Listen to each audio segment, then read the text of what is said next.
Now they will know why they are afraid of the dark. Now they will learn why they fear the night.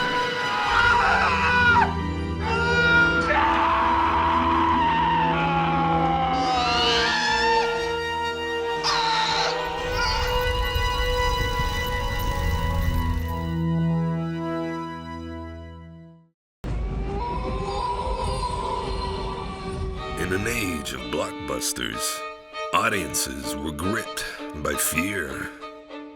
Fear of the unknown. Fear of the obscure. Until one man showed them there was nothing to fear. Cinephobia. Welcome back, folks, to part 2 of our Children of the Corn ranking, already in progress. Welcome to Nebraska. So that leads us to our number 5 choice in our rankings of the Children of the Corn films. There's something very strange about this town. All right, number 5 choice for the best Children of the Corn film. On 3. 1, 2, 3. Behold! Ooh. Nice. Oh, okay. Me and Carl. Yeah, me and Carl, we're sharing the 2020. Vaughn has Isaac's Return, and Jordan has The Gathering, which is actually part 4. A little bit all over the place here. We share a ranking on number 5, Carl. Why do you think 2020 is the 5th best? So this is where I start getting into, like, these movies have rewatchable value now. And I would say, being primarily like a writer, I usually don't care as much about this, but I think what really pushes movie ahead of a lot is the production value. There's a lot of things that I dislike, but it's visually impressive. Great sweeping drone shots of the cornfields. I like the lighting and a lot of like the death, the slaughter scenes. I think it might be the most visually appealing of all the Children of the Corn movies. I would agree with that. So Yeah, for that, I'd agree. it just makes it easier to watch. Yeah. It feels like a legit, like there was money behind this movie. Nice color palette, too. Yes.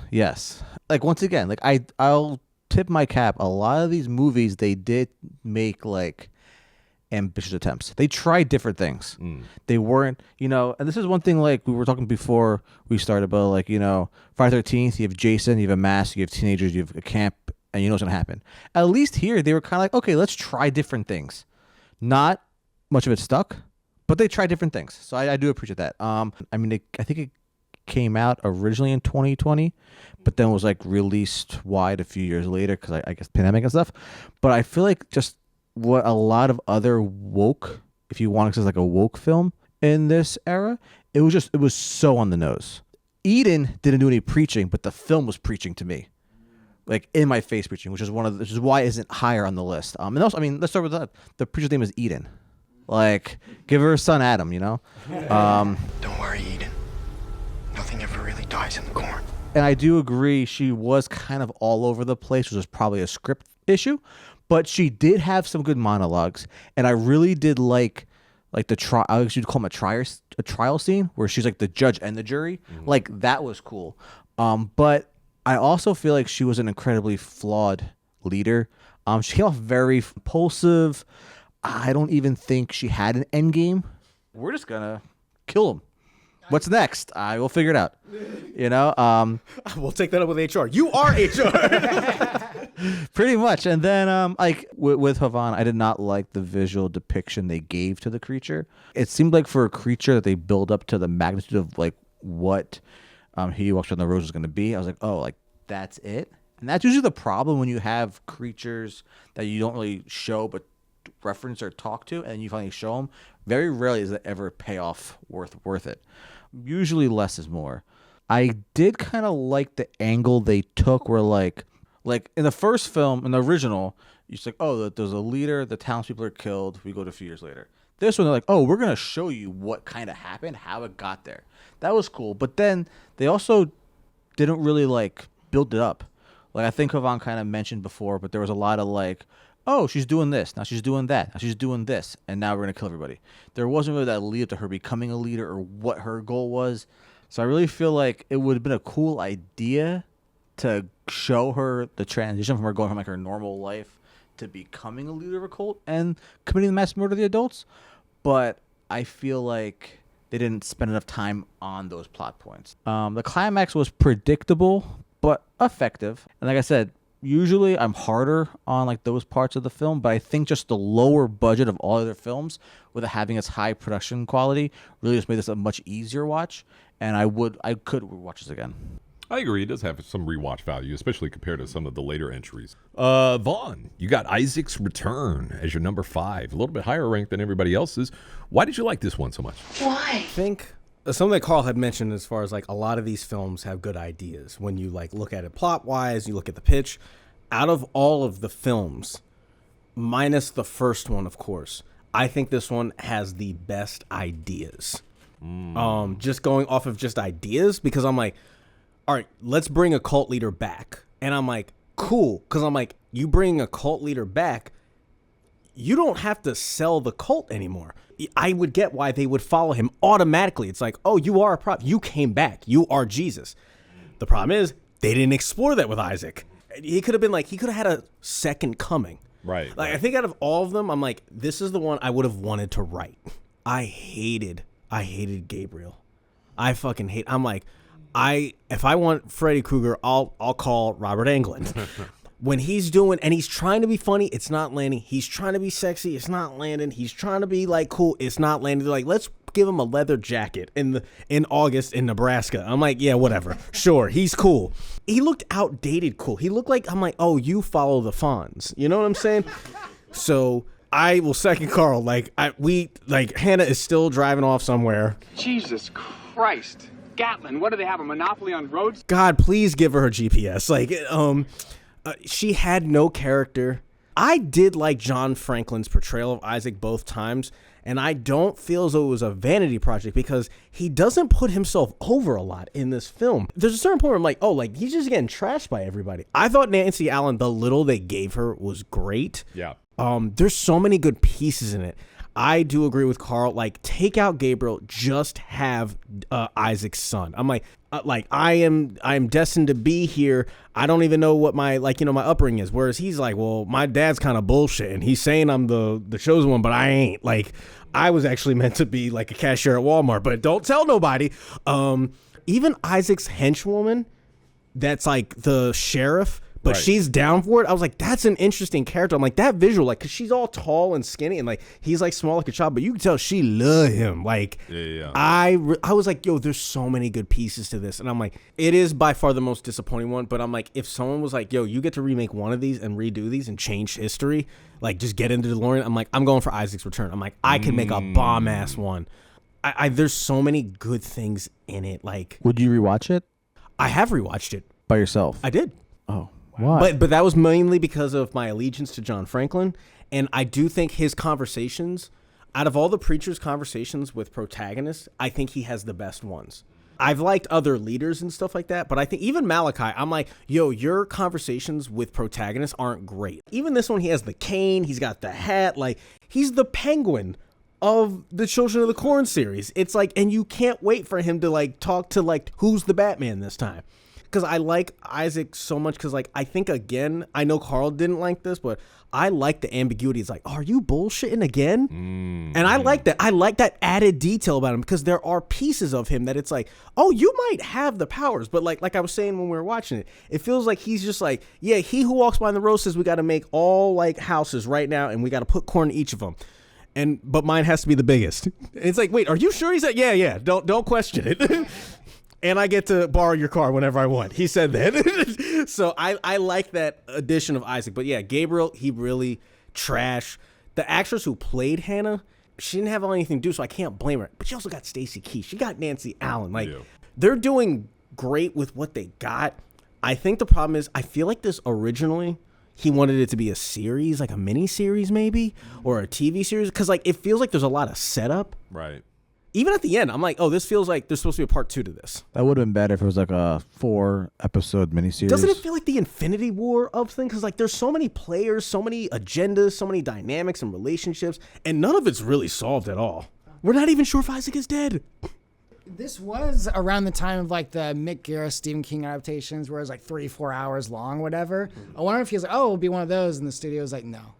chop this down. No. And he's like, well, I don't know what to do. And now we have Isaac's Return. It's not a great film, but it has so many great fucking ideas that I'm like, I could play with this. A lot of these other ones, I'm like, I don't know if I can do this. I can attach myself to this idea or this aspect, but this one, I'm like, John Franklin, just do what you're doing. Didn't Isaac die in the first one? He's died, I think, technically, like, what, 3 times? So it could have been like a Jesus sort of scenario. That's what I said, a second coming. That's where what I he was saying. comes back instead of just like, oh, he's just in a coma and he's been in a coma this whole time. That's what I'm saying. If you did that, like, the cult would have been like, oh, How are shit. they not like, going to believe that you're a leader and you're godly? There's no argument against it. Like, there would He came be. back from the dead. Yeah, he got possessed by the thing and then now he's back. Yeah, that's why I even like the whole thing of just like, I'm doing all these things so that my son can be in on it. And it genuinely felt like he loved his son. Like, it didn't feel like he's like, I'm gonna kill you as soon as it's first. He's like, nah, man, I'm trying to help our legacy, bruh. Yeah. But yeah, there was just too much fucking Gabriel. I hate that sex scene.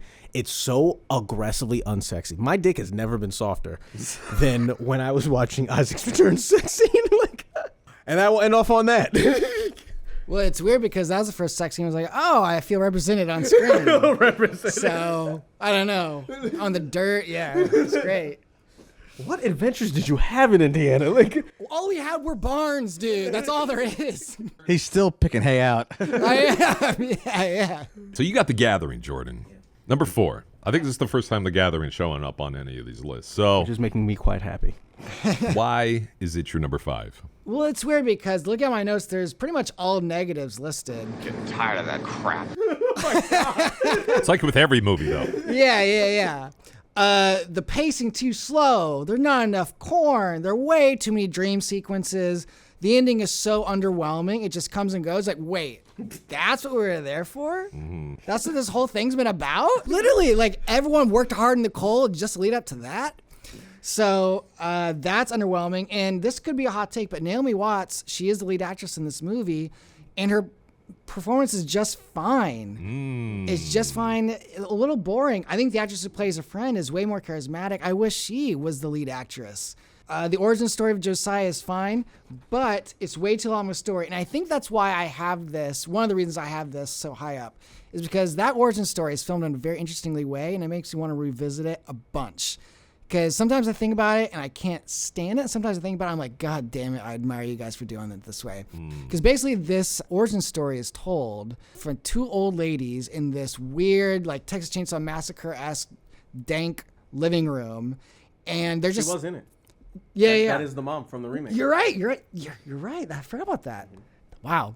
They're telling the story, but they're all in shadow the entire fucking time. And, like, sometimes one will lean slightly out of shadow, and then it will slightly lean out. It's so bizarre. Like, I would have loved to give this exact scene to Spielberg and see how he would have directed it, because this is just such a dull but fascinating way to do it. Do you think it would have worked better if they actually cut to flashback? That's a good question, because I think that's what most people would have done. And I probably would have been more positively engaged. But the way they do it now, I'm like frustratedly engaged, just like racking my brain, like, why would you do it this way? Right. And I think there's something to that. You know, had they had flashbacks, I probably would just been like, no, it's another movie. Right. But this, I've never seen an origin story, anything like this. So I find that interesting. And then the other thing I'll say is I had to trick my brain to appreciate this movie, because as a Children of the Corn movie, I don't think it's very effective. Mm-hmm. But if you told me, if you said, hey, this ER episode has weird cult children, I think this is the best fucking ER episode ever. Because it does feel like, for lack of a better term, a COVID drama at the beginning. Like, they're not talking about corn. There's like a medical drama thing going on. It all takes place in a hospital. And I'm not a huge hospital scene set guy, you know. No fan of Halloween 2, I take it.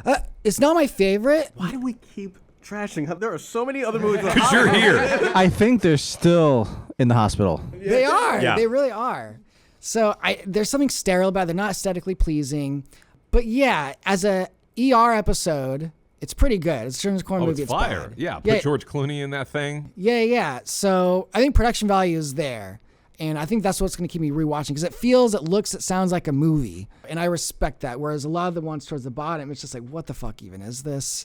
That's my thoughts. I do find it surprising that it's so high for y'all, but... Mm-hmm.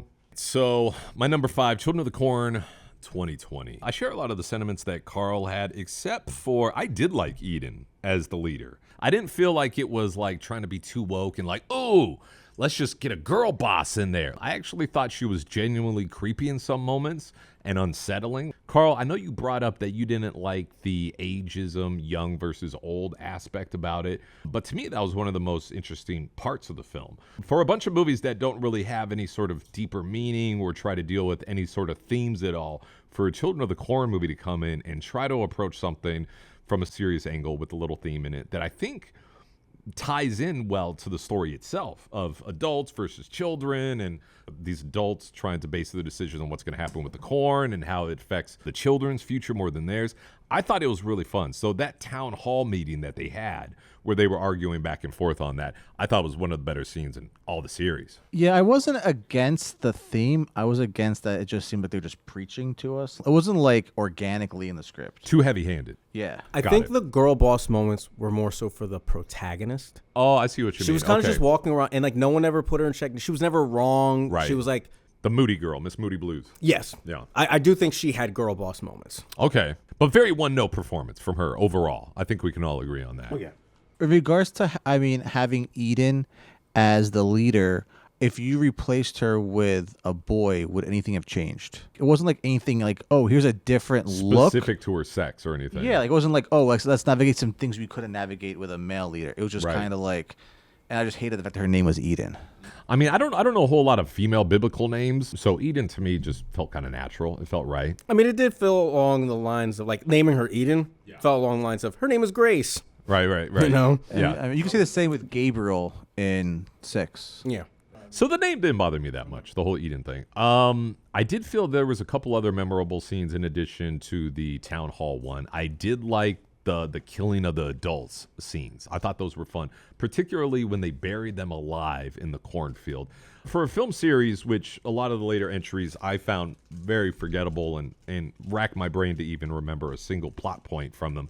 For me to remember a couple scenes from one of these means that it stood out enough and was different and separate enough from the rest that I felt like it deserved a little bit more praise and acclaim than the others.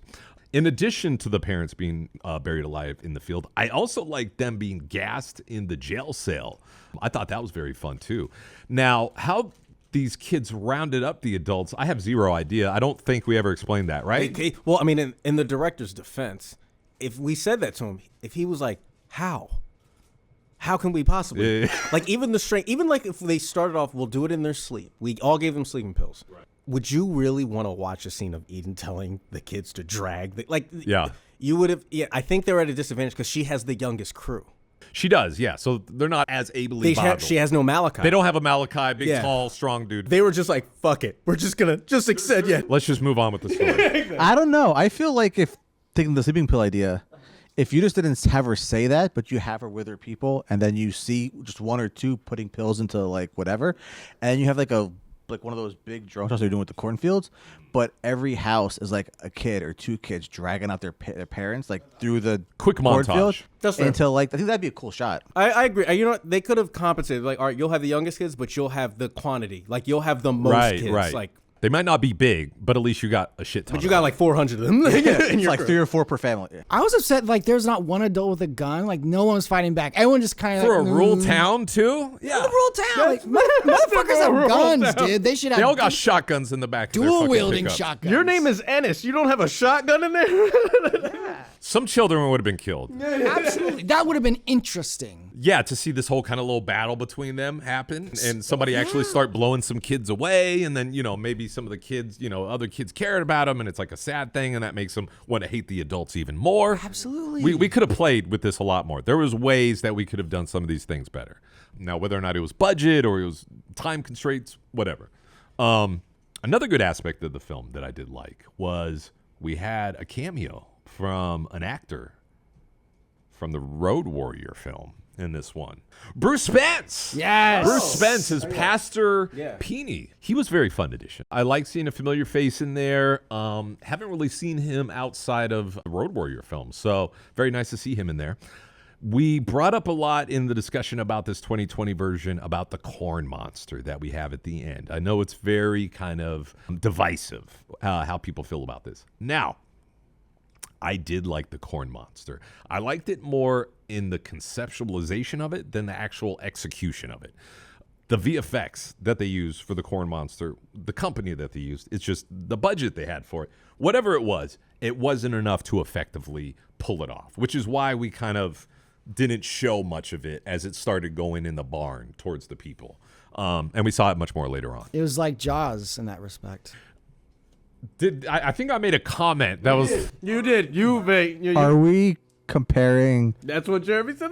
Children of the Corn 2020 to Jaws? That's right. We are. The restraint, Hitchcockian. But like one of them worked. The only Spielbergian thing you could say about the Children of the Corn films, yes, is when we had the corn monster coming in. Even though it looked really bad, I did like the idea behind it. Did he get killed too easily? Yes, totally agree with that. But I think it was enough to make me intrigued. It was better than just more kids running around with the Sith slashing at people's throats. With Barbie dolls. We're going to get to that, Havon. I got a big explanation for that, why I like that so much. So, Corn Monster, I liked. And like Carl mentioned, the cinematography in it and the look of the film overall, not too bad. Good color palette. So, at least it's nice to look at. So, you got to give it points for that. I'm going to close this off with a couple quotes from Letterboxd. Nice. Yes. This one is from Brian Espitia, who gave a 1.5-star review that says, Eden may have girl boss too close to the corn. And the second review we have is from Emily Barney. She said, this is not a good movie, but it's not a bad Children of the Corn movie. That is spot on. That is a very holy shit. Who's It's that? all about context. Emily Barney. Emily Moore. All right. She look nailed at it you. right on the head. That's- right there. There's a lot of these you could say She that. knows. Jordan was like, she knows. She sees something others don't. She does. God bless her for that. All right, so that moves us into number 4 territory right now. Number 4, favorite Children of the Corn film. What is it going to be for you guys? Top 4. We're really breaking into somewhat decent movie territory now. I'm ready if everybody else is. What do we got? What do we have here? Havon's still thinking about it. He might...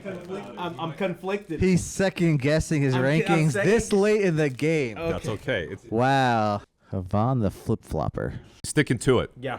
Okay. Okay. He's doing it. He's committing. All right. Count of 3. Everybody, reveal their number 4 choice. 1, 2, and 3. Behold. Okay. All right. So Carl has Children of the Corn 09. I noticed that was missing, and I was like, dog, you've gotta Jordan be has Revelation, surprisingly, is We his are number getting 4. into good territory right here. He does it every time, folks. I'm really He gonna need always to has hear to have that. a good rationale for this. This is very exciting. This guy's friends of yours? No way. And then last but not least, Havon has The Final Sacrifice, which is Children of the Corn 2, not the final one. Carl, 09. Why is 09 your number 4? Why? So I'm on an island by myself. Like I said before, 2 things that I like: opening and ending. And this one has my favorite ending. I like that they both are killed. I like the implications of everything. I also did enjoy the flashback to the war. Vietnam Effective. flashback. Okay. Yes. I wish they played a little more in his PTSD. He should have had their other visions. When they were looking around the town, he could have had some flashbacks. He could have heard some things. Just something to kind of, Felt a little too Said- left field just bringing it out in the middle of the movie. I thought it played well for what they could do in the cornfield. Yeah. But I just wish there was some other stuff, breadcrumbs, to kind of lead up to that. But I did like that. That was effective. I thought they did a really good job with the atmosphere. I thought it gave a very grim, kind of hopeless isolation. And like you guys did say, the ritualistic sex scene, I think that was like one of the better sex scenes in the franchise. So many people just put sex to have sex, but it's fun when it helps move the plot along, when it helps kind of build character, things like that. And I think, that was good. compared to the sex scene in part 2. That was just so random. Yeah. And sweaty. And And sweaty. you have the barn and the barn one and all. Yeah. And then this kind of goes to like the repercussions. Like they wanted to kill the Outlanders. They killed the wife, but they weren't able to kill Bert. So Bert actually succeeded by lasting until nighttime in the cornfield. So they had to leave. And that was when they lowered the age limit from 19 to 18. Because originally it was 20 when the police officer was killed. Their punishment was now you have to die when you're 19. Then when they couldn't kill Bert, the repercussion was because now he who walked on the roads had to do it. Now it's 18's the cutoff. So I like the repercussions to what they couldn't do in that. Added a little more, like another layer to that whole mythology. And then that kind of leads to the last scene because I think it was Malachi's character that he then had to be killed in that post-credit scene because now he was 18. So his girlfriend, who I guess was pregnant, has to watch her boyfriend be killed because now he's too old for the cult because it couldn't kill Bert. So that was all cool. And I do agree. I mean, you guys said I cannot defend Isaac. It's hard. That was bad. One of the worst castings. And then I can't defend Vicky as a character, which, I mean, it's tough because I know this was meant to be more of a let's do his story as close as possible on screen. So, I mean, I think that those kind of characters, the unlikable characters, they're better in a 50 or 75-page short story than they are on film. Usually, you need to have likable characters, people that you want to either resonate with or cheer for, you want to watch, go along on this adventure with them. And if you do have, like, annoyingly, like, bad characters, they're usually meant there to prop up another character. But she didn't really do that either. She was just bad. So for me, like, the film really takes off once she dies. Like, that second half is one of my favorite second halves of any of the Children of Corn movies. We have the picture up of the boy wearing the hat, and it looks like the hat from Scary Movie 3 when it keeps getting bigger and bigger and bigger. It looks like the biggest version of that fucking hat. If you had that and you had Vicky with her rings, just more and more bracelets on her arm every scene. Yeah. All right, Vaughn. What do you got? You got Final Sacrifice number 2. So I had to be fair, right? Okay. And there's a lot of films that like dumb example. A lot of people hate Child's Play 3. I still like it. I realize the flaws and I can forgive them. Mm-hmm. The flaws in Final Sacrifice, it's too much. And I have to be like, all right, y'all did fuck up on certain things. What's the worst flaws? Danny, that character alone, he detracts like a full letter grade. His romance is whack. His dynamic with his dad is stupid. His turn, he does a double turn and neither is earned. And he don't sell it. Like his dynamic with Micah, I'm like, that could have been a whole thing. Like that could have been like, oh, you're like my brother or something like that. Nope, didn't do that. Micah had one conversation with him in the dark and left. Micah's like, thank God he's an idiot. That's all it took. I had a whole plan. I said like, hey man, we got free food. He's like, all right, sure, I'll have all the corn I can have. Like and the fact that at the end, homeboy still gets to like finger bang the girl at the end after he was gonna sacrifice her, and we're just not gonna talk about that. I thought the female lead, I'm like, yo, what a waste of not just that actress, but that character who's like, hey, I'm trying to foster all these kids. That could have been a thing in itself. True. The dad just he doesn't feel like a journalist. He feels like a bad cop. He's just frustrated. He's very sweaty, like the whole time. Super sweaty. Yeah, very confused and very angry. Just way sweatier than everybody else. I did like Red Bear. It doesn't age well, the whole thingamabob, but I did like Red Bear. I actually wish he was the protagonist, and you could have just alluded to like, you know, like some shit about, you know, the soil and like, you know. Right, Indian burial ground sort of stuff, yeah. And just like, yo, this is not meant to sacrifice people. Like this, we should not be spilling blood on this. Like, you know, this is, and I'm like, you could have just left it at that. But no, we have to have the conspiracy with the sheriff who put Pet Cemetery with children. Yes. I would have been down for that. And he could have been like his own what's his face? Judd. Just like, yeah, you know, so, just leave the crops alone. Like that could have been a whole fucking thing. I like the fact that the only thing I think that is kind of cool is that Red Bear, he just keeps calling the lead like, yo, you stupid white man. And he's flat out saying it. I'm like, thank you, Red Bear. And then they fucking kill him. And then like, well, why don't we do this extra scene of him in, you know, Native American garb and they'll be happy. And I'm like, who's this for? But I thought Danny was whack. I thought they really underutilized Rosalind Allen, for the female lead. Oh, okay. She's great. She's in a bunch of B horror movies. She was in Ticks. So why is it so high for you? Because Micah is great. Even when he's winning, he's pissed off. Like when he's like, you think you could have, like he was pissed. I was like, yo, like, he would stress out a lot of his cult members, but he was like, yo, he was Coach Micah. Okay, of all the leaders, he's the coach. He's the one like slamming the fucking playbook down when they're missing their dunks on the basketball court. He's wearing the suit. He's like, this is bullshit. Like, come here. Like, defense. Exactly. Come on, ref. Like, this is bullshit. He was whatever cause he had, he was down for it. I love the score. You can ask Ghost Rider. When I told him the specific note from the specific track, I remember that also. I have the soundtrack on my iPod. I think plot-wise, it's pretty cool. Like, it's like, oh, these are the leftover kids. What happens with them? And I was like, that's a cool question to answer. Yeah. Again, I thought the lady, that was a good idea. A reporter. You can't go wrong with that. Reporters in horror movies, we always forgive the reporter for being nosy. It is literally their job. It is their way of life. So we let it go. But he just didn't come through with it. The idea, like you said, of like a troubled relationship with his son, I'm like, that's a great idea. But they just didn't do it well. So that's what keeps it from being higher. The reason why it's so high is that I do think it's cheesy, but it is charming. How a lot of people feel for 3, I feel for 2. Okay. I didn't mind the runaway girl. I was like, even that's kind of interesting. Like the one's like, oh, my parents are like, I don't have fucking parents. And I was like, you could have done a whole thing with that. But they're like, no, we're just gonna have them try and do anal with you for the whole movie. But no, I like the idea of like, I'm kind of an orphan. Like that's kind of like a cool idea. But yeah, when the sheriff ties up Red Bear and the White Man in a Adam West Batman scheme, like he's like, I'm gonna tie you on this track, and I'm gonna have the tractor. I'm like, why don't you just shoot them? You literally have a gun. And then he leaves, right? Yeah, exactly. As the tractor slowly advances on them. He becomes Dr. Evil for some reason. So there is a charm to Final Sacrifice. We looked at the posters. Like the posters are great. It's not my favorite poster, ironically enough. My favorite poster, I'll mention it when it comes up on somebody's list, which pisses me off. But no, but there's so many things to like about 2, but like they're just. I mean, I like the woman in a wheelchair, the bingo death. That's one of my favorite deaths in the franchise.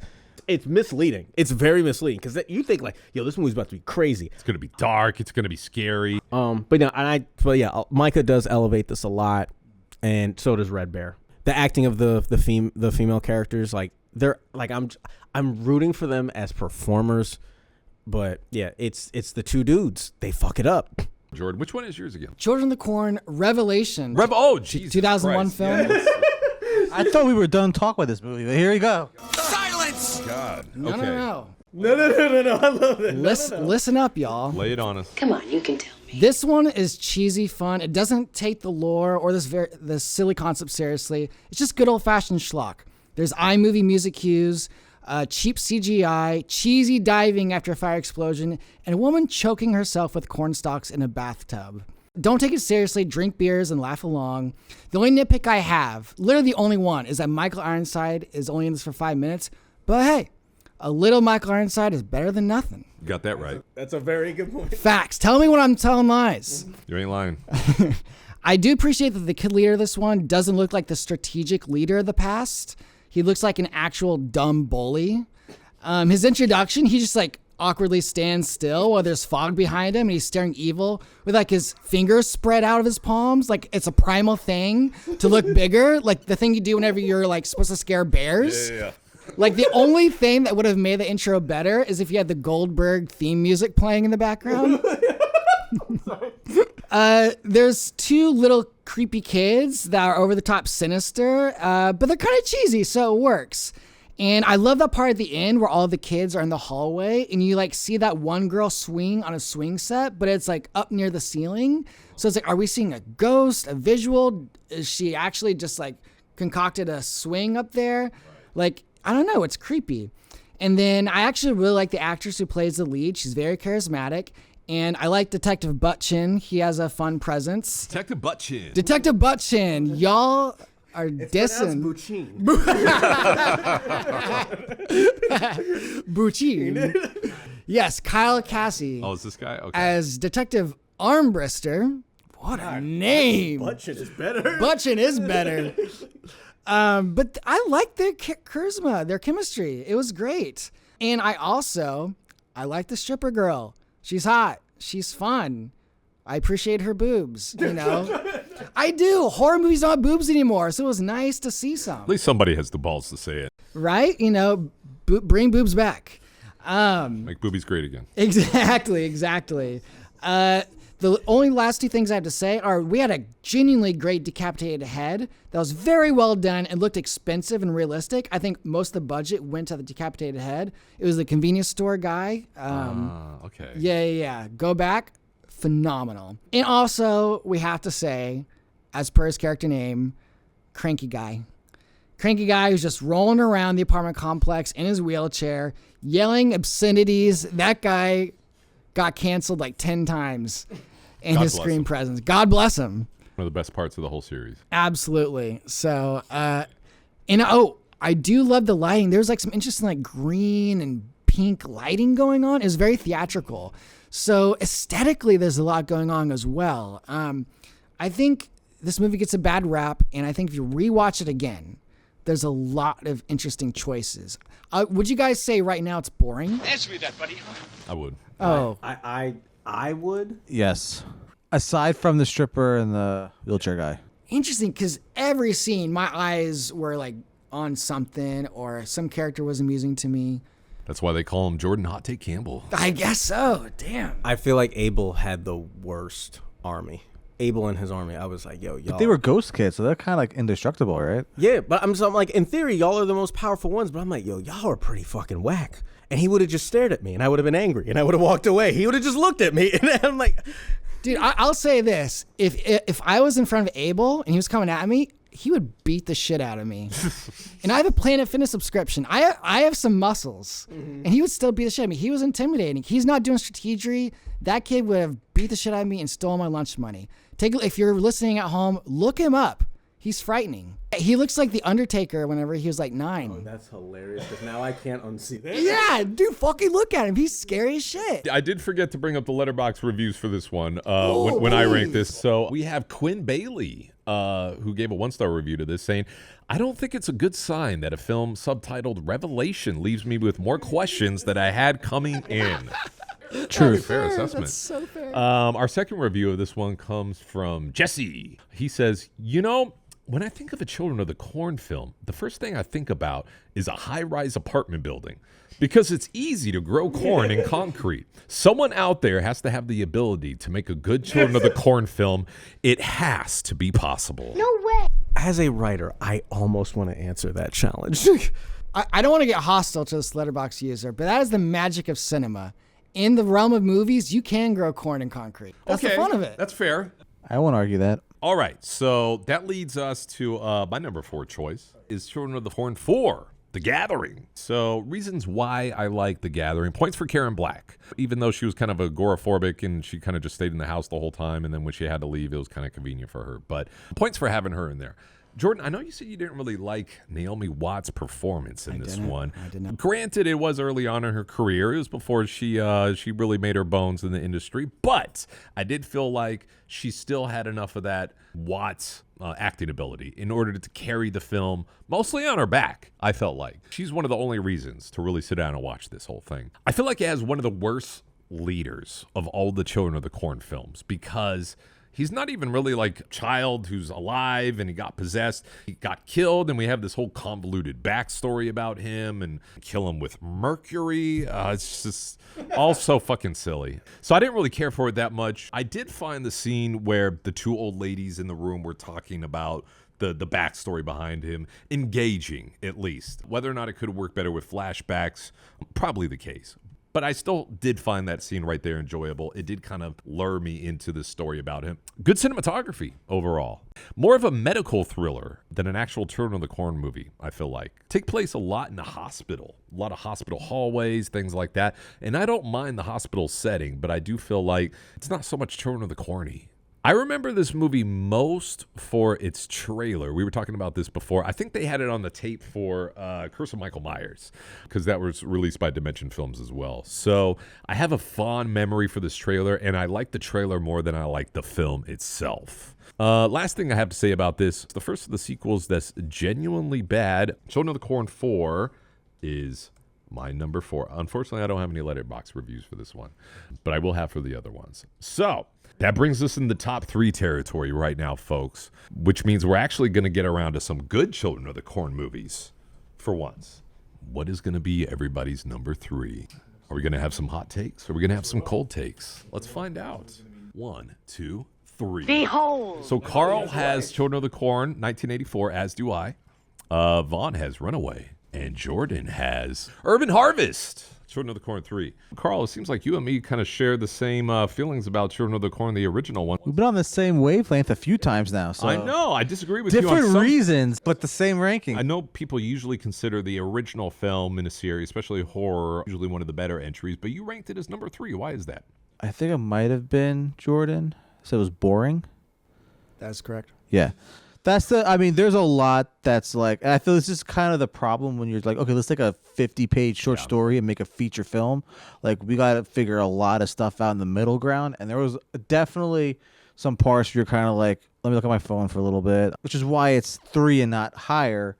I feel like this movie made cornfields what they are now. Like, I wish I could pull up how many horror movies have cornfields post 1984. And so you start with a great cold opening with the adults in the diner. Probably one of the better well-known opens for horror movies. But that kind of where like does after that great opening, you hit a lot of kind of like mundane plot for a while. But Isaac, probably my 3rd favorite preacher in the franchise. Malachi, I loved him as a second in command. I think that this film, which they didn't do a lot in other films, but you show a dissonance within the hierarchy of the cult. That's interesting. It kind of gave other cult members a voice, gave a sense of community within the cult. Like I said, a dissonance, a conflict. I feel like they really kind of carry this film a lot. And I know Havon had mentioned soundtrack score for 2. This one, to me, I think has the best soundtrack and score, and probably the only one that I really mentioned as far as like having a great score. I wish it had the ending of the short story. I feel like if you would take the bleak ending from 2009 and put it in this one instead, that would have made this movie arguably probably the best one in the franchise. Like the happy ending, it kind of feels a little wishy-washy. Right. It ends kind of abruptly. You know, you're kind of like, oh, did we win? Oh, we did win. Okay, let's go home. Come on, kids. We're all cool now. I know you just killed a bunch of people, but it's fine. We'll figure it out in juvie. I know, like, Bert and Vicky with their bickering, you know, but it wasn't nearly as awful as the 2009 option. This is the one that had kind of cohesive storylines. Like, you had the cult that's after the Outlander. You have the dissonance between the cult members. You have 2 children that are alive in the town, but not part of the cult. That's interesting. And I feel like this was one of the more well-balanced horror movies in the franchise with some good, solid storylines that all kind of came together as they should and kind of finished in a pretty decent way. Good assessment. Very fair. Vaughn, that leaves us on you. Runaway. It seems like you ranked this one higher than everybody else. Out of all the acting in all of them, this might be the second strongest. The lead actress with her, she's basically essentially like her face, her performance is pretty much, she's like a renewed Jenny from Friday the 13th Part 2, you know? Yeah, that's what I'm saying. Yeah, look, like, or like all that. I genuinely I was rooting for her. Even though, like, it was weird that, like, I was like, oh, this is her son. I'm like, I just wish it was her little brother. Only because, like, their dynamic and their performances are still great. I was like, I have no beef with this. It's like an Oscar film in the middle of a Children of the Corn film. Because, you know, she's going through it. She's trying to, like, in another world, this is an Oscar bait film. Like, she tried to escape her past. If it was just done with, like, a different director, like, you could easily make this, like, an Oscar bait film. The relationship with her boss that goes wrong and, like, it's awkward. And, you know, it has that mumblecore thing, like you mentioned before. Even the thing with the dude in the limp and he's black and he's disabled and he's her boss. I think there's a lot of good things in it. I like, though, the direction in this a lot. Like, the dream sequences. This shit was fire. When they would do the things in reverse, I was like, yo, I fucks with this. I even liked, I said this while we were watching it. There's a lot of dream sequences that they're like, all right, we're going to try and play with your brain, even though it's clearly obviously a dream. Like, they're like, no, this is clearly a dream, but we're still going to fuck with your head. And there's a lot of things that was like, oh shit, what the fuck? Like, and I got her CPTSD. Like, I got it. Now it's, all right, it's crazy. The ending, like the very last 2 scenes, great. The revelation, though, like the twist and all this, I was like, this is messy. This is the worst part about it. The fact that she's giving this monologue about, like, oh yeah, like, you know, we got to bring you back and blah, blah, blah. I'm like, dog, you're still in your outfit. You're still clocked in. Like you can't tell me shit right now. Like, I'm like, yo, you killed all these grown ass people. You can't take on a waitress with a name tag on. Like, I'm just with a comedically big name tag on. I did enjoy the whole thing with her son turning out to be a preacher. Because I was like, oh shit, like I didn't see that coming, and I didn't beef with it too much. I was like, oh, this could have been like built up a little bit more, but I like that it was like, oh, this is kind of like hiding in plain sight. Yeah, not a lot of corn. I wish there was more corn because I was like, they got the easy parts wrong, which is crazy. It's like, okay, we got a little girl. She looks weird enough. Give her this nice dress. I think creepy kids in nice, like, formal outfits, that works. Okay, and then the director was like, now we're going to have her do a somersault. I'm like, dog, she ain't Rey Mysterio's kid. I didn't ask you for this. It's like, no, just trust me. It's not going to work. Even the way the black dude died, he was selling it, even though that scene is stupid. There's a lot of great things in this. I think it's a shame because I'm like, yo, you easily could have had a Children of the Corn movie. You just had to add in just a little bit. Just have her be next to, she might have been, I don't remember. Just have her be in a cornfield. Have her be around more kids. Right. There's not a lot of kids in it. You can have her be like, I don't really like being around kids. Right. And like her death was, I was like, damn, you were almost there. Because like him killing her, like it was almost there. But I was like, you didn't earn it. Like everything with the waitress and the son killing her, I was like, damn, man, like this really brought it down. The pacing's not for, I realized this. I was like, this film is not for everyone. It is for me. This is a film for Vaughn. It's like, this is character work. Even though they dragged a little bit too much on, like I was like, yo, after the first 20 minutes, I was like, we know everything we need to know about her. I think that her and the black dude, they should not have split. I thought it was bullshit. It felt like you said in those movies where everything's going great. Okay, the first sign of trouble, they're gonna blow it out of proportion, and it's gonna be weird. And then he had to get heel heat. He's like, all right, now I'm gonna fire you. I'm gonna steal your car. I might pee on you in the middle of the night. I'm like, why do you got to do all this? Like you're just, it was getting annoying at a certain point. But I think the performances are there. Like, you know, the direction is there. The ending is there. Like, the setup is there. Like, there's, like, all these great pieces. Like, they got it all down. It's just that, like, once you put the Children of the Corn name on it, it's like, damn, like, dog, just do this one little bit. They're like, well, we don't feel like getting corn right now. Yeah. We don't have it in our budget. And I said, I'm like, yo, you doomed us. You've doomed us all. Now it's going to be low on everybody's rankings because you didn't want to get corn stalks or get more kids in the thing. But yeah, that's why it was so high. Automatic minus stars for the lack of corn and lack of children in these movies. You got to keep those in there. I missed the letterbox ones for this one, so I'm just going to read them out real quickly. So, Children of the Corn Runaway. This one is from It's LV. Children of the Corn goes high art. Marcy Miller shines. 5-star review. 5-star review Wow. on that one. That's our first 5-star Children of the Corn review we got. I understand you. Wait. Get to the next one. Here we go. 1 star, okay. Children of the Corn, one away. 1 star. Children of the Boar. That was pretty good. This was truly dreadful. This movie reeks of self-importance. It's so serious and so utterly boring. There's not even any corn in this. Bolded. There's no reason for this to even exist. What compelled them to want to make this movie? Definitely deserves a place on the bottom of my list. Speaking of my list, and then they have their own ranking. It feels like, do you guys think this is like, all right, contractually or where for the rights, we have to do something by X year? Is. I wouldn't be surprised. Yes, Dimension Films. Because they did the same thing with this that they were doing with Hellraiser. Gotcha. It was like, we'll take like these scripts that we're not really using, we'll slap the name on it, and we'll give it like... Tweak a few things. Yeah. We already bought it. We paid for it. Let's get our money's worth. Yeah, I do think it's kind of admirable that they made a movie that 90% of the people who press play would probably stop watching after 20 minutes. Oh, 100%. I like that they did an artistic way of doing it, you know. It could have been way worse. True. Marcy did her thing. She did. treated it with respect. It's the most artsy of the Children of the Corn films, for sure. Yes. It is, yeah.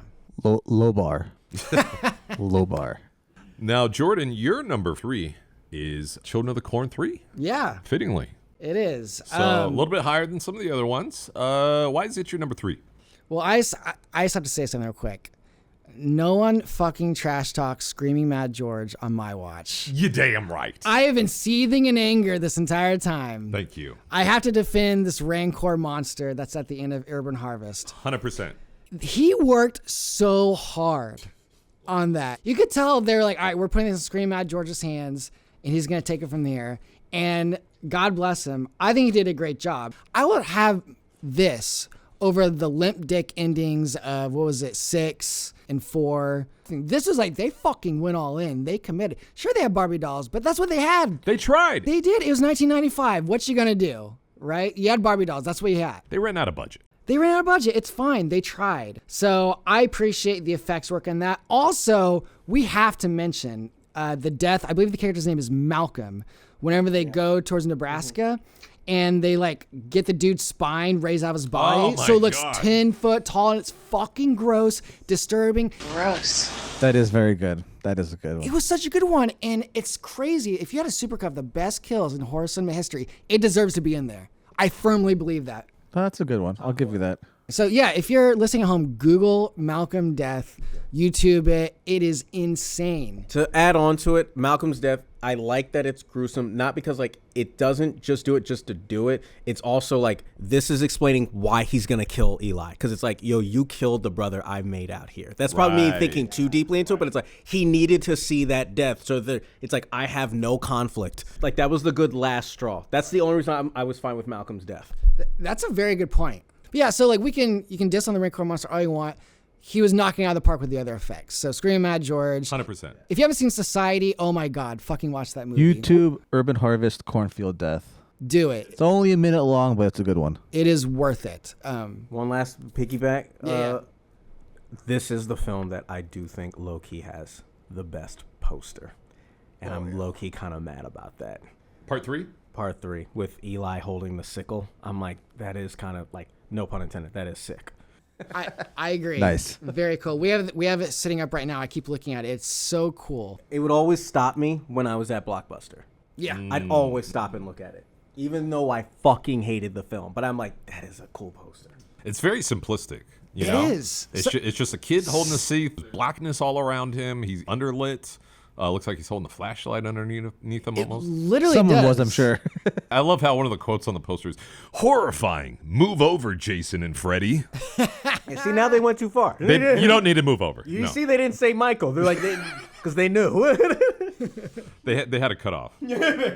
They spelled Freddy wrong too. Yeah, The that's Academy of They Science did. Fiction. Wow. And they put it on the poster. The Academy of Science Fiction, Fantasy, and Horror Films, this isn't the only quote that they've had on the Children of the Corn. I think they gave high marks to like number 7 or 8 too. So if you see a quote or review from the Academy of Science Fiction, Fantasy, and Horror Films, don't believe it. One last kill I'll mention from Screaming Mad George. Whenever the mom trips and gets her head impaled by the water pipe and starts blood coming out of her mouth, that shit was awesome. Good stuff. So other than that, I love the environment of Chicago. I love the idea of growing corn in the middle of Chicago. I went to Catholic school, so the fact there was like a Catholic school environment, like I love that shit. Okay. I found it very amusing that, because right away you're like, oh, these Catholic school kids aren't wearing uniforms. Why are they not doing that? It's because the movie has to see their transition to becoming brainwashed Amish kids with Amish clothes. Right. I found that so fucking hilarious. So I love the Catholic school vibes. Random, but Rance Howard, Ron Howard's brother, is in this for like a day player scene. How often do you think Rance Howard talks about Children of the Corn with Ron Howard? Rance Howard. It's not Clint Howard. It's a different Howard. Different Howard. I would have recognized Clint Howard. Different Howard. Yeah, I would yeah. have recognized the ice cream man. So we're blessed with a Howard in this movie. Oh, but also I love Elijah as the little cult leader. I think he's better than Isaac. I buy him as a sweet kid, and he's more believable as a manipulator. We saw him do the shit. I think he's less annoying than Isaac for sure. I'm going to say this. I think Eli sucked dick to convert some people. He cheated. I'm just like, yo, did you blow him behind the dumps? He's like, I did what I had to do. Whatever it takes. The kid's committed. And I goddamn respect that. and you know what else I think? I think Micah would have fucking respected it too. Micah would have been like, yes, we gotta suck all the dicks. Suck all of them. Would have flipped the table. I fucking told my team that we gotta. Even he who walks him like, Micah, calm down. Like, we're gonna win. Like, So I loved him, and I loved his chemistry with the brother. I thought that was very sweet how we see him, his little eerie's watching them sleep together, but then watch them grow apart. I was invested. That was probably the dynamic. It very well might be the dynamic I'm most interested in the entire franchise. 100%. Same. Other things I'd say, the relationship between Maria and Joshua was wholesome as well.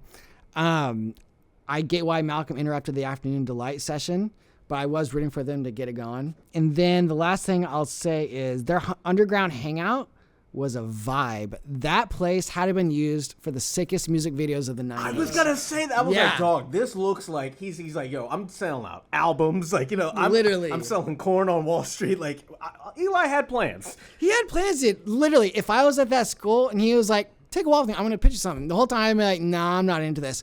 And then he would have opened the door to that underground hangout. I'd be like, fuck, I get to hang out in here? Sign me up. Yeah, give it a watch, guys. Urban Harvest. It's Or crazy. you do not have to, if you so choose. Listen, I don't... Silence, interloper. Moving on, my number 3 is the original Children of the Corn. I share number 3, Carl, in this one. Reasons why I like it. We do have the 80s Linda Hamilton right before she jumped onto the Terminator. So it's nice to see that prime Linda Hamilton performance. I think it has the best leader and the best henchman out of all the films. Isaac, very creepy kid. The whole stunted growth from the actor John Franklin really helps sells it. We actually have a copy of the Children of the Corn script sitting on the table right now, signed by John Franklin, who played Isaac in the film. It was he who walks behind the road. And then, I love Courtney Gaines as kind of the side henchman. I didn't realize it until I was doing this ranking, but Courtney Gaines, same actor who was in The Burbs as one of the family members, one of the Klopeks. One of my favorite films, The Burbs. Other reasons. Has a nice 80s feel to it. Came out in 84. I like the vibe. I like the feel. But the reasons why I would have to put it at number 3 is that, like other people mentioned, it is boring. It is slow. They get to the town. It's interesting. They hit the kid. And then we start looking around. But then it just kind of slowly moves around for the next half hour, 45 minutes until we get to the finale, which is where the fun stuff happens. And like everybody else said, the movie just kind of abruptly ends with them taking the kids off to a car and everything's okay again. I really wish they would have stuck a little bit closer to the short story. Like Carl said, if they would have made it a bleak ending and had both our lead characters get killed by the children, it would rank much higher. But since they had such a happy kind of tie it up in a neat little bow ending, that's what kind of brought it down for me. There's a really great YouTube video essay out there by YouTuber Ryan Hollinger, who made a video essay called A Bleak Gruesome Story Trapped in a Boring Movie, where he compares the original Stephen King short story of Children of the Corn to the 1984 film adaptation and why the short story is so much better. So if you guys get a chance and you're interested, check that out. Again, the guy's name is Ryan Hollinger. Has an awesome YouTube channel, a lot of great video essays. I like the opening of the remake better than this one. This is another reason why I think they should have stuck a little bit closer to the short story, because if I'm correct, we didn't actually get introduced into the Children of the Corn until like halfway through the film, after they were already kind of looking around. Having the children pop up at the very beginning and kill all the parents feels like we're kind of stacking it at the beginning to get people interested and give them those deaths right up front, but then we're just going to be fucking boring city for the next 45 minutes. So I like the intrigue of like, well, why is this town abandoned? Where are all the kids? Where are the children? And then we kind of find out the information. So if they would have leaned into the mystery of what's going on and put us more into the shoes of the two main protagonists, I would have liked it a lot better, which is why I like the opening of the remake. And for those reasons, that's why Children of the Corn is number 3. Unfortunately, no letterbox for this one. So we'll move on right to numero 20. Oh, we gotta get going. Ready? Here we go. Our number 2 choice is Reveal 'em. Outlander! Okay, Carl has The Gathering, which is number 4. Vaughn has the OG, number 2. And One of y'all is crazy. fucking Jordan over here with Fields of Terror for number 2. But that means, oh my God. Jesus Christ. Carl is the fucking Gathering at number 2. That's crazy to me. That is very You had very Runaway crazy. at 3. That's very crazy to me. Vaughn's doing the math on this madman. about which one is Carl's number 1. That's insane. He's very perplexed right now, That is, as we all are, I'm sure. And my number 2 is Children of the Corn 2, Final Sacrifice. So Carl, That makes sense. we got The Gathering for number 2. Yes, we do. This is a pretty high ranking for number 4. Why do you like this one so much? Now listen to me. There's something very wrong here. I mean, partially, I was just happy to be back in the cornfields after Urban. So I was like, we're back at cornfields. I know there's a lot in the hospitals, but there was a lot of walking outside where there were cornfields. Naomi Watts, I thought she did pretty good. I mean, what? We looked it up. She got paid like, what, $5,000? That's right. Worth every penny. But I think her and definitely her friend definitely really helped acting-wise pull this one around. Her background with being like the medical student kind of added a new kind of like backstory to a main character. And it was interesting because a lot of these movies are the dynamics of parent and kid, but this one was older sibling, younger sibling. And then at the end, you find out that one of the other siblings was her kid, too, that she had given up to her mom. But I mean, just like, it was like, okay, so you have an older sibling wanting to protect her younger siblings and trying to solve a mystery of the town's epidemic. I like the concept of it being like a disease going on. You had townspeople that didn't believe her. Probably one of my favorite kind of storylines in the franchise.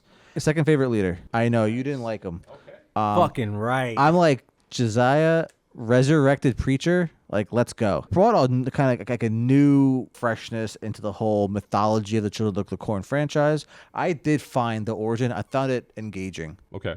I actually like it more than just the flashbacks are overdone. If you do them a certain way, they're effective. But I just feel like instead of just showing us, like, being in that kind of like atmosphere that you feel like you're in a room with them telling the story, and you're like, you wanted to kind of see them, you wanted more, but they were still kind of not really giving it to you, which I think kind of held your attention. I felt like the kills were more creative in this one. They were less comedic. And then, I mean, the only real issue, which I noticed was an issue in a lot of these films, was Act 2, the pacing always seems to slow down for some reason. And yeah, there were times that I felt more like a medical drama, but also I feel like that also kind of shows like the plot was a little more sophisticated than a lot of the Children of the Corn movies. The only other really weak point was the climax and resolution. I felt like, I mean, the Mercury thing. I was like, you have this undead, supernatural preacher, and you kill him with Mercury. Defeat, his death, whatever you want to call it, it didn't really justify how strong of a preacher he was. And I mean, the reason why he would be number one is he didn't really do much preaching, but he was definitely one of the most effective preachers in the franchise. So for me, it was a strong number 2. You swayed me with some of the things you said. So you hate it a little less? Some good points. I hate it a little less. There's nothing to be afraid of. All right, Vaughn, you got the OG as number 2. Yeah. Why number 2? So as an avid Halloween fan, something that people like don't really address is anyone that Loomis is in, a lot of it, his journey, his investigation plays a part. It's a specific ingredient, but necessary to how good the Halloween film can be. Bert's investigation is fucking whack. His side adventure, like, I'm like, him as a character, I'm like, yo, you're a buffoon. Like, you win accidentally. Like, even at the end, I'm like, yo, you win as a joke. Like, yo, you are, like, you can't come back. Like, because, like, Micah will kill you. Like, you would succeed. The only reason I will say this, I feel as though he won, because Isaac and Malachi are not on the same page. If they were a unit and they were like, yo, I'm going to listen to what you're saying, and Isaac's like, yo, maybe I'll let you have some more pull, have more say, he would have been done. But because they're so busy, it feels like the true final battle is between Isaac and Malachi. Yeah. Like when Bert shows up, it's like, this doesn't feel like a battle. You feel like he's a comedic hero with no jokes. Because he doesn't really build up any sort of animosity or like anything with any of Malachi or Isaac. Yeah. Yeah, and he feels inept. I don't really root for him. I want him to... I need him to save people, but I'm not rooting for him. Like, I'm like, if you save Linda Hamilton and the kids and you die, I'm like, I'm fine with that. I do enjoy Linda Hamilton in this a lot. Like, I'm like, she's one of the few like horror female leads that I'm like, I would save her. Like that song that you mentioned, like it's endearing. I find it endearing. I don't find it sexy, but I'm just like, yo, I would save her. Like I feel that rarely. Obviously Isaac and Malachi, they're just so fucking good. And I think some of the best arguments in writing are the ones where you can understand where each person's coming from. And Malachi's like, dog, you just sit up here and you just like, you ain't doing shit. I'm getting my ass kicked out there. I'm making moves, like, you know, like and it's just like, you get it. It's a capo arguing with a Don. And the Don is just like, look, man, I'm thinking of the bigger picture. Yeah, you're shooting people, but I got to make the moves. Who has to have the waste company? Who has to like have all these things? Like, you ain't talking to nobody. I will admit, I did like the two good kids. I don't remember why the boy was essential. I remember the girl. She had the visions. So she was just like, yo, that's why like Isaac was like, yo, don't fuck with these kids. Because Malachi was like, man, like, and I like that they're both, Malachi and Isaac, or they're both kind of right and they're both kind of wrong. Because Malachi, he's just throwing his weight around. He's just like, nah, man, you got to do it my way. And it's like, see, he's just fucking with the kids. And it's like, dude, leave them alone. Like, you just feel like you just want to be angry. Whereas Isaac's like, you don't fuck with them. She got the visions. She was right. And I was like, okay, he's not just fully bullshitting, but he's also kind of bullshitting. What I like about Malachi, he is down for the cause. He killed that little boy. That little boy that tried to leave. Yeah. He was like, "What's that suitcase for?" We're all unpacked. I shouldn't see a suitcase. You leave and I'm slicing. Exactly. So he was down for it. And that was the first movie as a kid when I was watching horror movies where they killed a kid. And they killed the shit out of that kid. And right at the beginning, too. Yeah. Yeah, you open up with it. Carl, I will piggyback off of him. The score is probably the better score between the 1 and 2. I just favor 2, but 1 is, I'm like, that's a solid score. There is something I'm going to piggyback off of Ryder. I'm like, yo, the 80s feel of this is just so, it feels like a warm hug. Even the poster, that simple red background. So simple. And then you see the kids. People don't catch the kids in the fucking thing. Like, yeah, see, like, I love that. Even though it's mad simple, it's kind of dumb, but like, I just love it. I think there's a reason they always use the sickle or the scythe. I think Children of the Corn, that is a very underrated weapon that they don't really talk about. Not a whole lot of other horror villains use, yeah. Yeah, that's a really cool fucking weapon. I think it's the creepiest of all knives. And it's super big, too. Yeah. Yeah. You can do some real slicing and dicing with it. Mike's hating. You know? I do agree with Carl that I feel like the bureaucracy, the infighting, the implosion of the cult is much more interesting than any of the hero's journey. Bert's journey, I think he's what slows the film down. If y'all ever watch it again, just pay attention to the Bert scenes. You'll realize he's not really doing anything well. And I don't feel safer when he's there. Like, when you watch Halloween, when Loomis is there, you're like, okay, things will be somewhat under control. Because Michael ain't just going to run up on us because he don't want to get shot in the ass. But when Bert's around, I'm like, dog, like, they still have a chance. Right. And who can not like Outlander? And just slice it. She's like, ah! And then else, we have your woman, Outlander. I want to tell somebody that they're an Outlander so bad. Like, Courtney Gaines, man, you the dude right there for that. But yeah, that's why it's number 2. But like, honestly, Bert is to me what keeps it from 1. I associate all issues with the film with Bert because I feel like it slows down once he's by himself. Because everything else is like, this shit's kind of moving. And side note, if you watch it again, it's kind of like a comedy as far as Isaac and Malachi, because every time he says Malachi's name, he pronounces it like, because at first he's like, look, Malachi, and then he's like, look, Malachi, and at the end he's like, listen, Malachi. It's like a South Park joke. It's like the Mr. Scientist.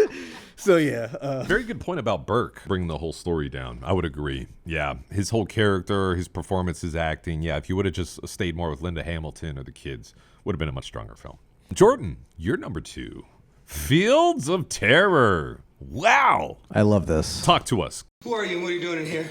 Listen, for a 5th Children of the Corn movie, this could have been way worse than what it is. And what it is a fucking awesome movie. It's a great time. It is a great time. With great people. Great people. So I think the cast is so charismatic. We have Eva Mendes, who is, her name is misspelled in the credits, which is unfortunate. But she apparently hired an acting coach after seeing her performance in this movie. But I think other than a few odd moments, she's pretty darn good for what the character is. And I feel like everyone was trashing Alexis Arquette in the movie for being annoying. But that was the point of the character, is to be annoying. That was a good performance. And I love the visual choices in the movie. A lot of movies would have done this lazily. But I love the sideways angles, the Dutch angles. Oh, God. I love whenever Allison, she was like reading that Bible and she was rocking in the chair. They had like that 0.5 iPhone angle on her. I thought that was pretty creative for Agreed. a 5th Children of the Corn movie. We have to get to Ezekiel. This guy's like a fucking X-Men. If Professor X got a hold of this kid, it'd be game over. Magneto would be shitting his pants. The first time you fucking see him, he has a guy raised up in the rain. It's so fucking badass. If you're listening, watch the opening scene, pause, and ask yourself, is this good? It is. It's fucking awesome. No lies yet. No lies. No lie. Tell me when I'm telling lies. I like the Ezekiel ditch the Amish look because he feels more modern, which is like, he realized like that Amish bullshit, it looks silly. I'm wearing my fucking, 90s garb. I'm just be who I am because my actions speak for my words. give me my Reeboks right now. Give me my Reeboks. Okay, so you didn't mind the outfit in this one. No, I like it. The Amish look looks sillier every year it gets closer to present day. it makes less and less sense. Okay.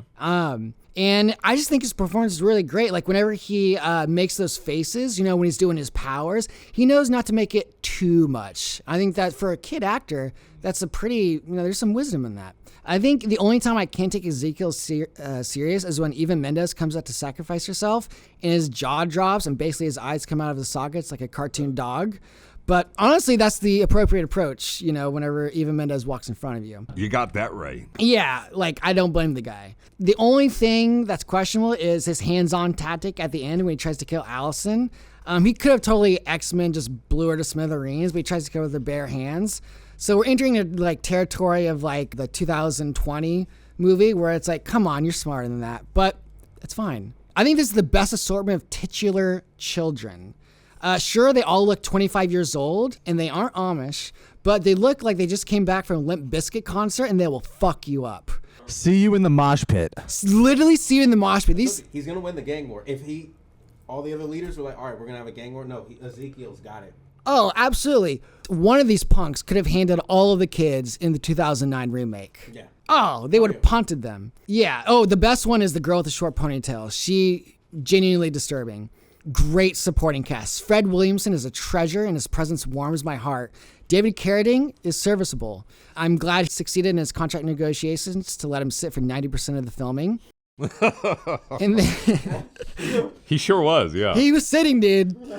A lot. You aren't lying. And then we have the great Kane Hodder, and it's just always nice to see him act without a mask on. I do wish the movie allowed him to get more angry with Arquette's character, because the Arquette's character is basically like, yo, your town sucks. It sucks shit. And Kane Hodder's like, don't talk like that. Do you want a beer?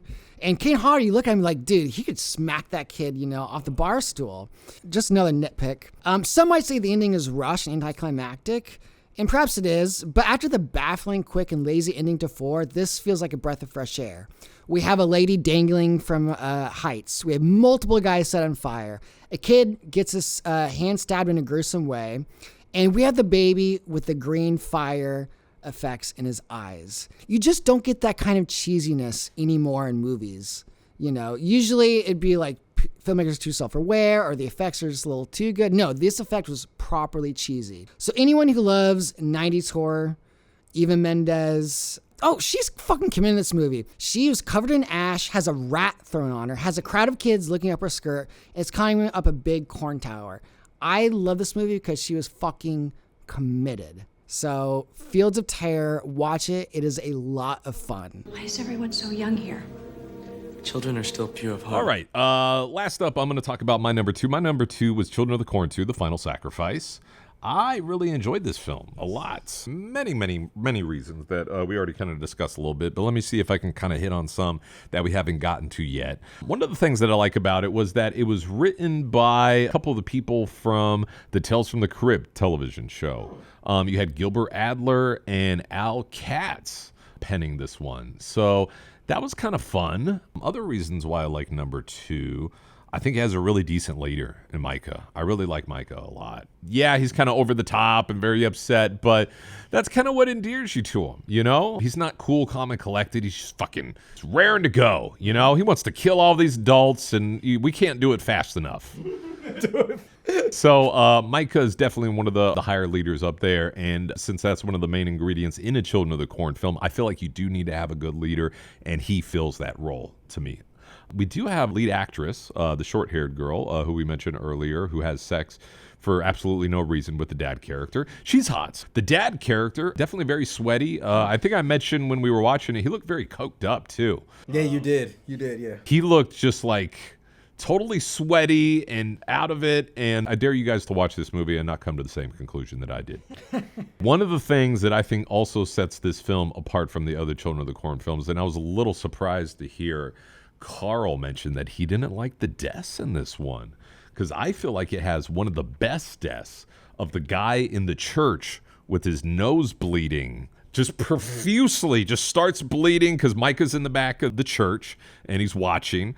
And yeah, this guy's nose just starts bleeding a little bit, and then it just starts going fucking full rampage until the whole walls are being fucking covered with blood. And I think that's the best death in all of the Children of the Corn movies.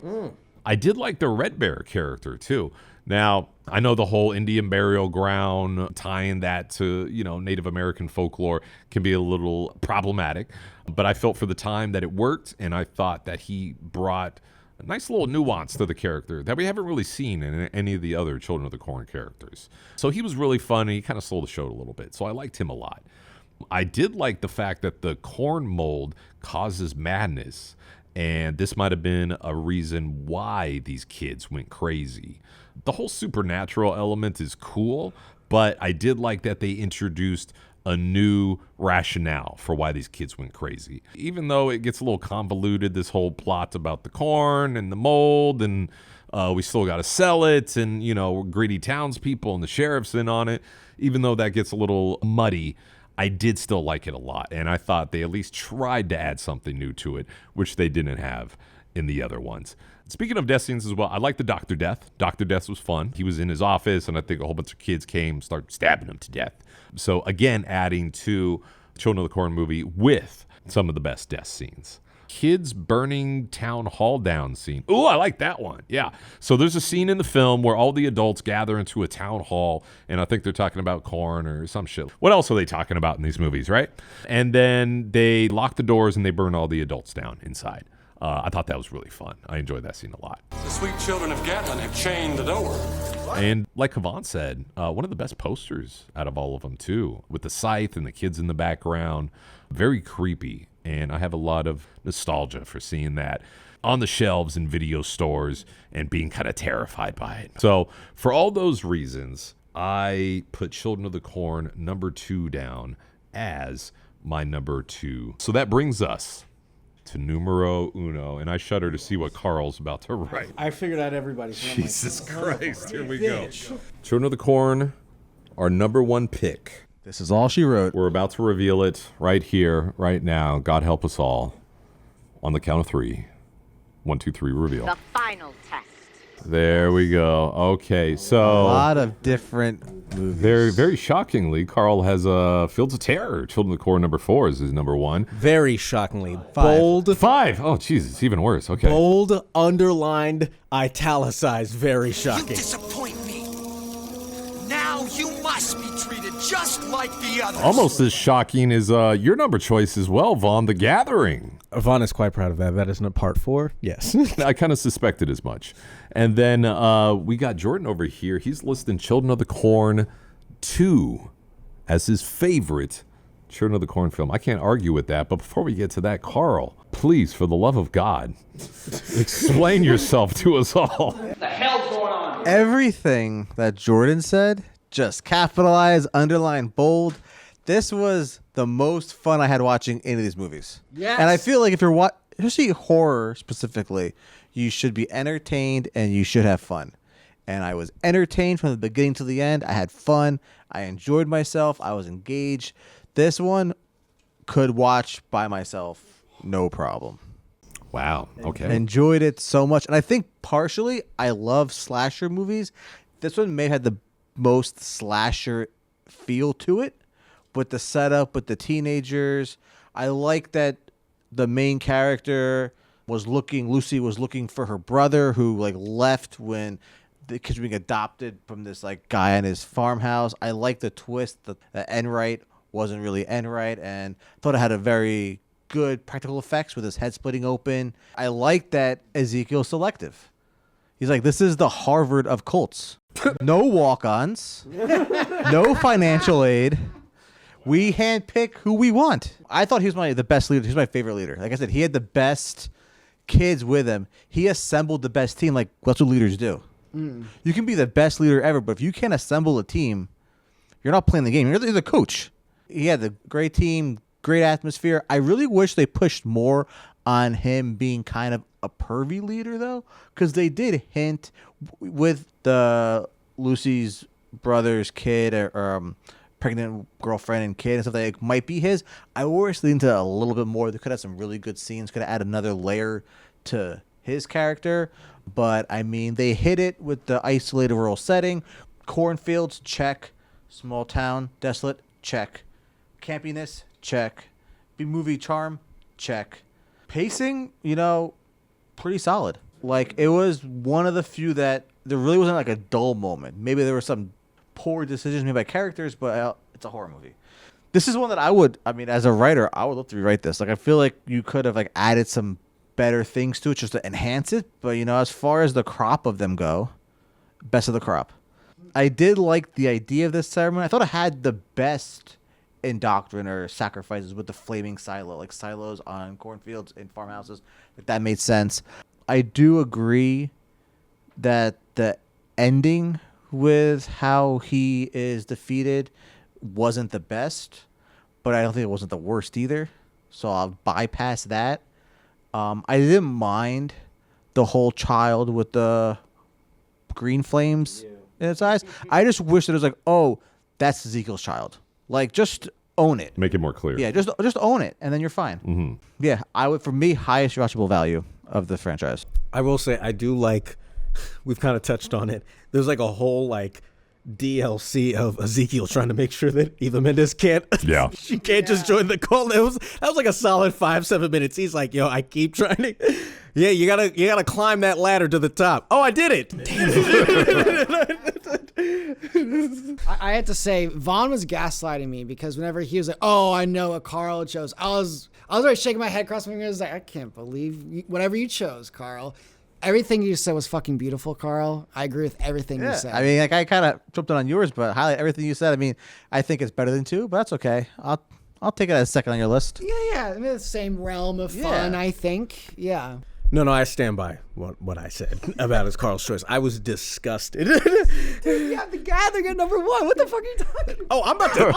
I'll tell you exactly what the hell I'm talking about. I think I'm dropping the mic on this one. Pass it to Havon. Let's see what he's got. Here we go. Number 1. The reason why The Gathering is my number 1. Through it all, this is probably the only one that's genuinely scary. That actually has scary moments. The dream sequence where he just walks on the hooves. I was like, yo, what the fuck? And he's in a silhouette. The whole when she opens the door and it says like, I'm like the children are coming, like whatever, like Josiah did. I think Josiah's backstory is fucking sick. Like the fact that this preacher boy that they were poisoning on the side, like I think he might be he's the first one that's powerful outside of he who walks behind the rose. Like that's why I was like, you're not really aligned with him. He's like, nah, I'm doing my own shit. I don't think that he who walks behind the rose is in the 4th one. I would make that argument. He's like, I'm trying to come back. I love the line, like, I've come for the children. Like, I like his look. I've come for the children. Just the way they brought him back, that whole ceremony, like, like having the blood, that whole shit. I don't love Naomi Watts' performance, so that's not to say it was bad. I was like, it was good. I would say, like, oh, she did her thing. She wasn't the best lead, but she was nowhere near. She was like top 3. Karen Black is fucking dynamite in this scene. Like the scenes between them, it's like, yo, you just feel like such realistic like acting from Karen Black. Like, and I just like how like scatterbrained she is and like just all over the place. And it feels like you feel that family drama. The little girl that they got legit actors. That little girl, she's been in shit. She was a bunch of movies. I didn't mind the story because it's of that time. The way they took, because I was like, they didn't do flashbacks. They were like, no, we're gonna have an actor sell this. Right. I think was it the best? Probably not. I don't think it was horrible, but I was like, that's very much of that era. I like the hospital setting. I like that the kids felt like in danger. Like it felt like, yo, we need to stop this guy. And he's he's making them sick, and you don't even know how. The whole shit with the black dude, I thought that was dope. Actor wasn't always great. Yeah. His wife just died and his son's missing, and he's like, I need to find my son now. And I'm like, why do they think it's me? Is it racism? I'm like, no, because you're acting like you did it. Okay, you're not upset. But no, I did like the whole subplot with him. Like I like that it was like, oh no, it's my sister. Wait, no, it's my daughter. I did like the friend. I think the cinematography is actually genuinely good. Because like they're like, hey, we're doing a lot of creepy shit. It's the only one I'm like, yo, this is creepy. There's not any other single one in this entire thing where I was like, oh, that was actually kind of creepy. Or that was like this one, at least they're like, we want to scare you. Like, yeah, like the dreams are pretty fucking dope. The only thing that's pretty bad for me that I can't defend, as soon as the parents showed up, Josiah got his ass whooped. Yeah. And I was like, dog, for all these powers, like, I will say this. If Children of the Corn was a video game, I do feel as though Isaac like second form is the final boss. I feel like Isaac, like him alone is like, oh no, like it's just me. I've been the master manipulator. Like it's like, okay, we beat him. Oh shit, his second form. Like, you know, let's just say we've already killed like he who walks behind the rose. I still could see Isaac like, oh, I'm past he who walks behind the rose because I manipulated the shit. Okay. But I feel like Josiah and Ezekiel, those are the most fun boss fights. Because Josiah can fly. Ezekiel has telekinesis. I'm like, that shit is cool. Like, I'm just like, yo, like that shit's fucking sick. Like, I think those are the boss fights that people would talk about. Like, yo, like that shit was hard as hell. But like, what do you think? Can I ask you a question? What does the Micah boss fight look like? Oh, he's talking the most shit. Yeah, he has to. I think like he's like running behind a bunch of people, but he's talking the most shit. He's sitting in minions and shit. Exactly. Constantly. And he's like, you really like it's all his quotes. He's like, you really think you can escape? Like it's just like he has all this shit happen. Like maybe he's just like it's around a ring of fire. Like you can't escape the actual rose. I think probably before he who walks behind the rose, I'm gonna say it's probably Malachi. Like maybe he can use like his big ass knife as a shield, or he's mad quick and like he has his HP is fucking huge. But no, like the kid from Revelation, the Goldberg motherfucker. He's Undertaker? he's level he's level 1. He's the one that looks intimidating, but like throws slow punches. Exactly. Yeah. He's the tutorial at the beginning. This is how you do combos. So yeah, that's why I just love The Gathering. It's just because I said it to before I was like, yo, I think this one's my favorite, and I was not disappointed that I was like, this is still my favorite. Do you think part of it has to do with nostalgia reasons? Like, did you watch it as a kid and you liked it a lot? Fun fact: I have watched pretty much almost every single one of these 1 through 6 as a kid. You were an actual child when you watched The Children of the Corns. I watched Halloween 2 when I was 4. Damn. Yeah, my parents, they just hang a fuck. Like the first one I saw was probably it was 3. 3 was the first one I saw. So yeah, it has nothing to do with. So if anything that tells you anything, it has nothing to do with nostalgia. Because, right after Billy Madison is when you watched that. Okay. Right after Billy Madison, that was because I was ready to be scared. Was it a letdown after Billy Madison? I was, because I loved being scared. I felt alive, and so when I saw that one. Because don't forget, I literally pissed myself, listeners, after I watched the first Halloween. Like, that, Michael Myers scared the shit out of me, and I've been chasing that feeling. That was 3 years ago. Exactly, yeah. You even want to piss your pants. Say that again, Jordan. You even want to piss your pants ever since. And 3 did not make me piss my pants. Jordan understands me. The only one that came had close, like I was like, oh, I feel a little drip, is for The Gathering. So that's why. Fair enough. Good cinematography. I will agree with you on that for sure. All right, Jordan. Moment of truth. Number 2. The final sacrifice. And I'm not even mad at you for this either. This one's a popular. Usually, if it's not one, it's actually usually this one. Yeah. And I see why. And here it is. Well, whenever we watched this, and you said it was a Tales from the Crypt writers thing. It makes sense because it feels like a Tales of the Crypt episode. It almost does, right? Yeah, an extended one. But beyond that, before we get into the movie, I just want to say, I wouldn't be who I am, where I am today, sitting in front of this podcast mic, if it wasn't for Stephen King. His stories have changed my life. He got me hooked into reading, hooked into horror. I love Stephen King. From watching Misery for the first time, to The Shining, to Cujo, all of that. And I feel like The Final Sacrifice is the first time writers got a hold of this property and realized this story premise fucking sucks. Okay, King doesn't hit gold all the time. So let's have some fun with it. And they made it fucking fun. And they're like poking fun at it too. Like, you know, like what's with all the corn and stuff? Yeah. Like, I love that. There's a line like right at the beginning of the movie. One of the sheriffs say, yeah. It is, yeah, and I like that they were a little self-aware. They knew what they were making. Right. And the other movies in this franchise, I think they're taking it a little too seriously. These guys like, let's just have a fucking fun time with the movies. Into my notes, I have, the fucking shoulder pads on that lady. Oh, yeah. It's little details like that that make me want to rewatch this so many times. Like, did she just come back from football practice? Did women really wear shoulder pads like that for fashion sense? They sure did. That's wild to me. So I guess just fashion sense is one reason to love this movie. The dad always looking like he was seconds away from having a heart attack. That's fucking suspense. All right? I was genuinely concerned for the actor and the character. Oh, God. And as far as the sex scene goes that doesn't make any sense, listen, A lot of times when you're having sex, it doesn't make sense.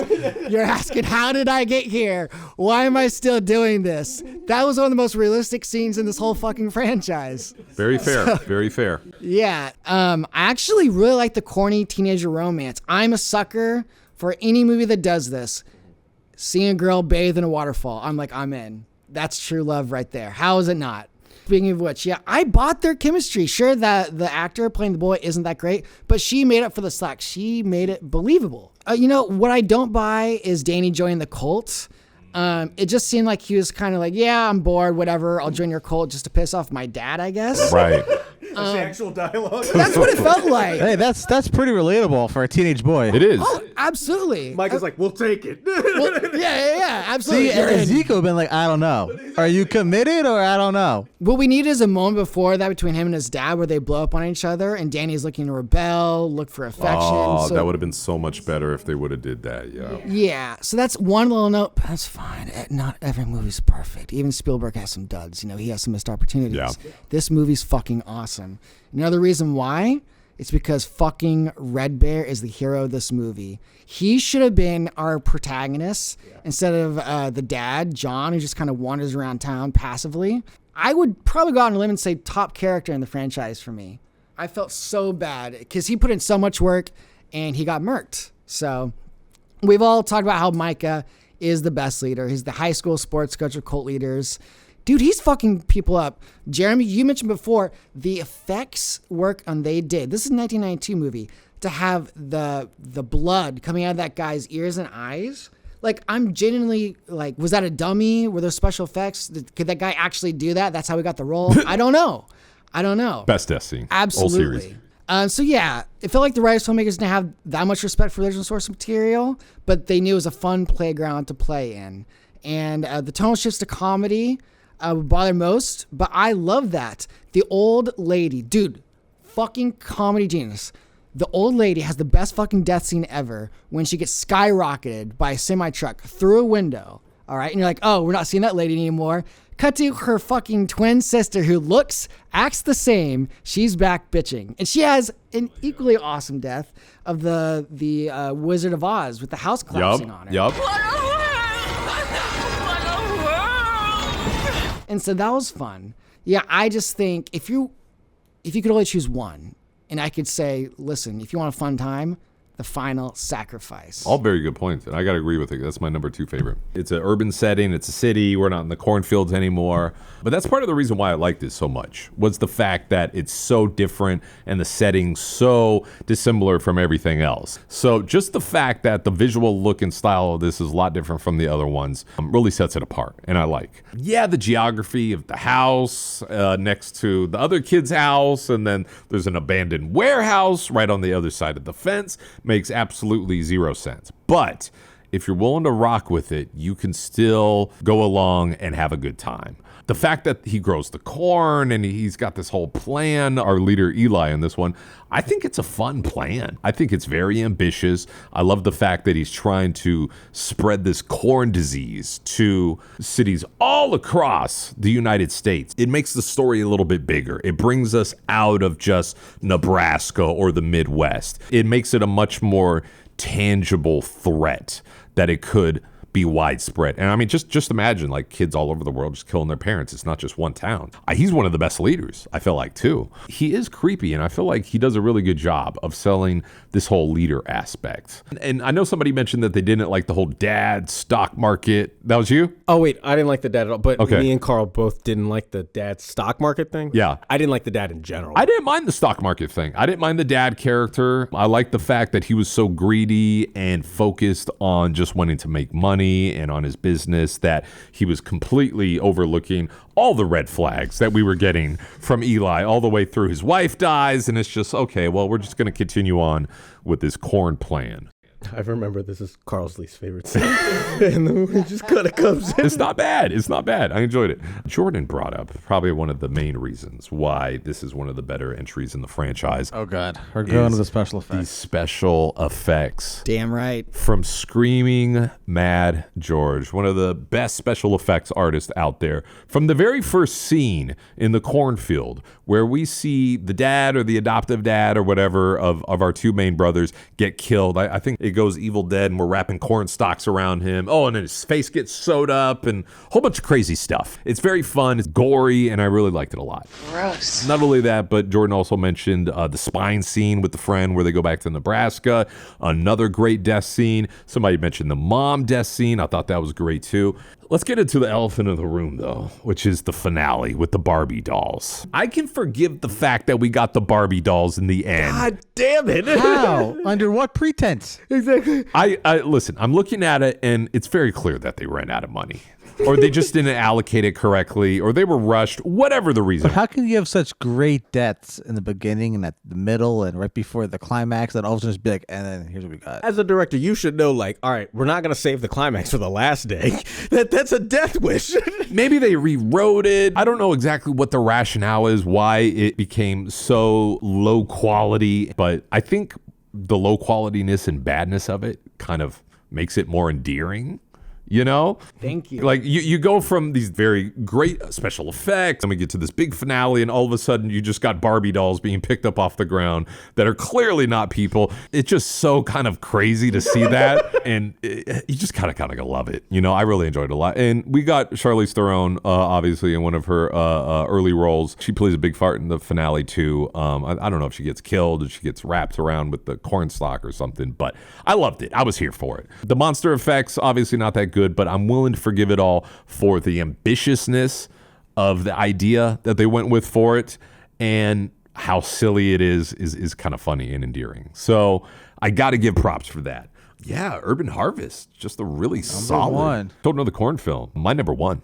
I applaud that choice. I applaud your choice too, because that's my number two. I love that one. That's why I said y'all twos. I was like, this easily could have been flipped. Those are kind of close to the same, within the same realm. Yeah. I'm not even trying to be funny, but like 2 is like the compromise between the tone of 1 and 3. Yeah, it is. That's a way to put it. Between the seriousness and the funny campiness, you have number 2 in the middle, kind of bridges that in between. Yeah. So I agree. It's on to the final stage, the official rankings. Which I did. Okay, Havon's got the official rankings. Vaughn's been doing based the on- tally this whole time of all the films, and we're about to find out what the official tally So is. these kids watch too many horror flicks. Now, I will say this. I've done a lot of like rankings and I've done a lot of boards with people, and it has never been this like, oh, these edged out. If these were all horses, they were like right behind each other. Photo finish. Exactly. This is the photo finish. Okay, what do we got? At number 11, with 12 points, is Genesis. Very fair. Okay. Very fair. At number 10, with 13 points, is Revelation. 100%. Number 9, with 16 points, is Runaway. Number 8, with 17 points, Isaac's Return.